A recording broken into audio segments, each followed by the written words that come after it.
বুঝতে পারছেন তো? এখানে তিনটা গুরুতর সমস্যা আছে তারেক রহমানের। আর তারেক রহমানের আমার ক্ষুদ্র ভ্রাতার ভগ্নীরা কবে, দাদা আপনি তো তারেক রহমানের সবকিছুই ধরিচ্ছেন, না ধরেও পাই কি আওয়ামী লীগকে ফেরাবে, ইন্ডিয়ার সাথে সিস্টেম হয়ে গেছে বিএনপির, আমরা তো বসে থাকতে পারি না।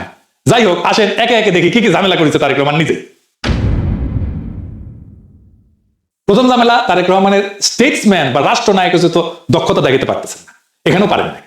উনি মাইক্রো ম্যানেজমেন্ট করতেছেন, মানে বর্জ্য ব্যবস্থাপনা কি হবে সেটা নিয়ে ইনভলভ হতেছেন। এটা তো রাষ্ট্রনায়কের ইনভলভ হওয়ার জায়গা না, এটা রাষ্ট্রনায়কের কাজই না। ডেটা রাষ্ট্রনায়ক মাথায় রাখেন, তথ্য রাষ্ট্রনায়ক মাথায় রাখেন। ঢাকায় প্রত্যেকদিন কত বর্জ্য উৎপাদন হয় সেই ডেটা তো অবশ্যই একজন রাষ্ট্রনায়ক থাকবে না। দুই নম্বর দিচ্ছে, এই কাজটাও যে করতেছে, এই কাজটা যদি দক্ষতার সাথে করতেন উনি, তাহলে কথা ছিল যে না উনি বুঝেন ব্যাপারটা, বুঝে কথা বলছে, পরিকল্পনাটা সলিড আছে, তা তো না। উনি বুঝেছেন আদা, ভুল বুঝেছেন পুরাটা। আর এই কাজটা উনি করতেই পারবেন না, একেবারেই পারবেন না।